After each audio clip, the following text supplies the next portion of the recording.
Soir de novembre 2014, grâce à une tablette numérique, les visiteurs lancent des points lumineux vers le ciel. Avec l'œuvre Shooting Thoughts, les pensées filantes, la voûte de l'église Saint-Eustache à Paris devient alors voûte céleste. On est presque à taille humaine, là. Derrière ce miracle, le média artiste franco-portugais Filipe Vilas Boas. Il n'a qu'une mission, rapprocher monde réel et virtuel. Ce que j'essaie de faire, c'est faire comprendre que c'est le même monde. On a tendance à séparer les deux. Au début même, on parlait de monde virtuel, c'est-à-dire qu'on détachait vraiment de la réalité cette nouvelle réalité. Et tout l'enjeu aujourd'hui, c'est justement de la reconnecter avec ce monde, avec les problématiques de ce monde, qui est accessoirement en train de se casser la gueule. Donc l'enjeu, c'est justement de pas se dire que c'est quelque chose qu'une bulle comme ça à part, un peu comme Second Life, quoi. C'est pas une Second Life, c'est la life. L'obsession de cet autodidacte de 38 ans, c'est de brouiller les pistes en nous faisant toucher la mythologie et les symboles digitaux du bout des doigts.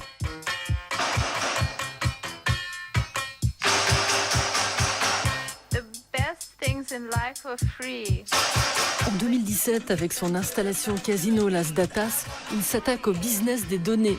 Plus le joueur livre des informations personnelles, nom, prénom, adresse, numéro de carte bancaire, plus il a de jetons, mais sans jamais toucher un rond.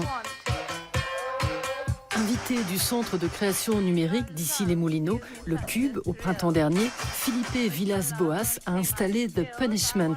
Pour le punir de son éventuelle désobéissance future, un robot doit recopier à vie la première loi de la robotique, selon l'écrivain de SF Isaac Asimov. Je ne dois pas faire de mal aux humains.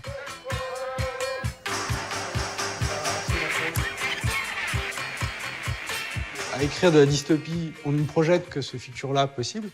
Et j'ai l'impression que l'enjeu d'aujourd'hui, c'est aussi de se mettre à écrire, ok, c'est quoi l'utopie, c'est quoi le projet un peu cool dans lequel on pourrait s'inscrire, collectivement, si possible, et pas juste avec trois super riches qui peuvent partir sur Mars.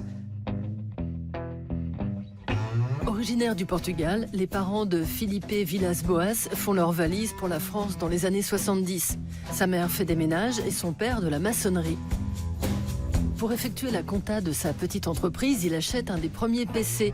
Et pour le jeune Filipe, geek avant sa première crise d'acné, c'est la révélation.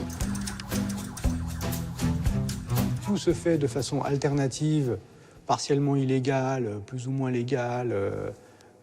Bref, on s'en fout, c'est Internet. Je comprends que cette vague-là déstabilise le monde tel qu'il est.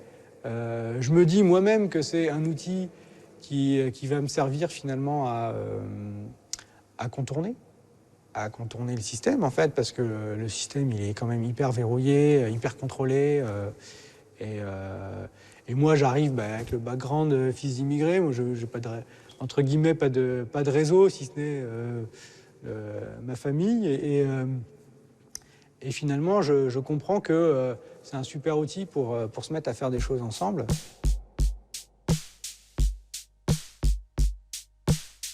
Il y a 10 ans, Filipe Vilas Boas se lance dans des campagnes anti-pub sauvages avant de s'attaquer aux médias en couvrant les téléviseurs de logos détournés dans les magasins d'électroménagers parisiens. Puis il découvre ce qui sera la constante de son travail, mettre en scène les nouvelles technologies comme la religion du XXIe siècle.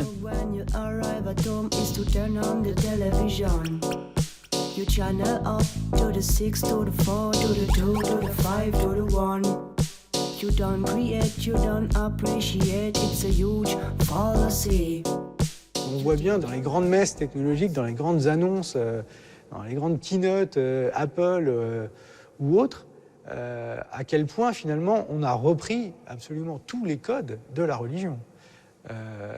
Et d'ailleurs, il faut saluer le génie de Jobs pour le choix de son logo.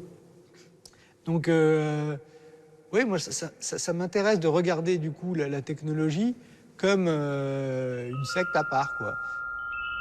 Pour mettre un peu de poésie dans ce monde de brutes, l'une de ses dernières créations utilise le principe de l'orgue de Barbarie en remplaçant les cartons perforés par la Voie lactée, chaque point lumineux provoquant une note.